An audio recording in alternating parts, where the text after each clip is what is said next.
Satellite और ताजा खुफिया जानकारी के मुताबिक अमेरिका के B-2 स्पिरिट बम वर्षक न केवल तैयार हैं, बल्कि इस वक्त संभावित सैन्य हमले को लेकर के फुल एक्टिव हो चुके हैं। ट्रंप के शेड्यूल और सैन्य गतिविधियों को लेकर जो ठोस जानकारी सामने आ रही है वो इस तरह की है। B-2 बम वर्षकों की तैनाती और हाई अलर्ट।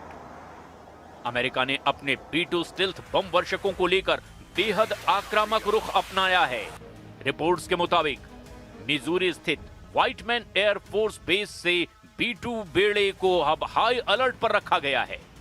पिछले साल जून 2025 में हुए ऑपरेशन मिडनाइट हैमर के दौरान इन्हीं बम वर्षकों ने ईरान के भूमिगत परमाणु ठिकानों जैसे फोर्डो और नतांज पर 30,000 पाउंड के GBU-57 बंकर बस्टर बम गिराए थे। डियोगो गार्सिया का मूवमेंट। कुछ रक्षा सूत्रों का कहना है कि B-2 बम वर्षकों को हिंद महासागर में स्थित डियोगो गार्सिया बेस पर भेजने की तैयारी है, जहां से वो सीधे ईरान के अंदरूनी हिस्सों में घुसकर हमला कर सकते हैं। हिंद महासागर में स्थित ब्रिटिश क्षेत्र इस वक्त B-2 गतिविधियों का मुख्य केंद्र है। हाल ही में यहां 6 B-2 स्पिरिट बम वर्षकों की मौजूदगी दर्ज की गई है। ये बेस ईरान की पहुंच से दूर है, लेकिन B-2 यहां से सीधे ईरान के परमाणु ठिकानों जैसे फोर्डो पर भी हमला करके वापस लौट सकता है।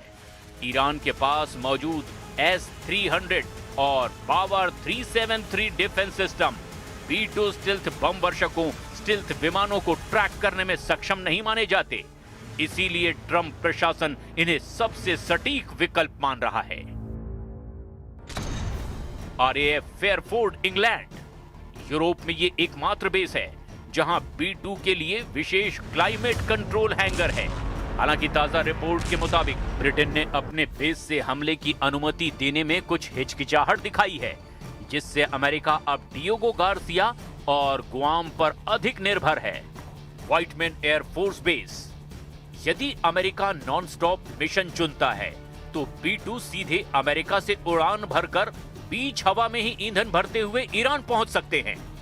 B-2 बम वर्षकों के लिए प्रायोरिटी टारगेट्स को खुफिया दस्तावेजों जैसे कि ISW और CSIS रिपोर्ट्स के साथ शेयर किया गया है।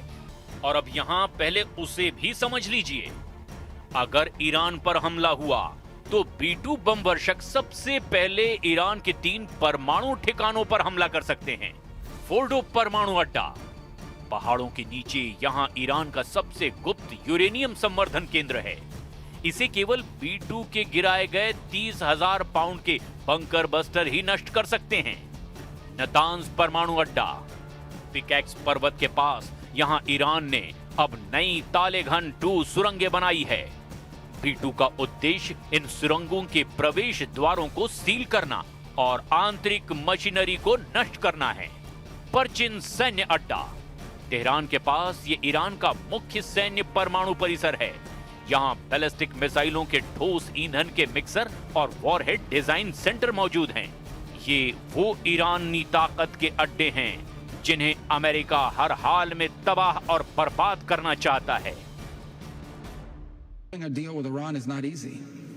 I said it yesterday, I'll repeat it again today. I mean, we have to understand that Iran ultimately is governed and its decisions are governed by Shia clerics, radical Shia clerics, okay? These people make policy decisions on the basis of pure theology. That's how they make their decisions. So it's hard to do a deal with Iran. We've always said it's hard, but we're going to try.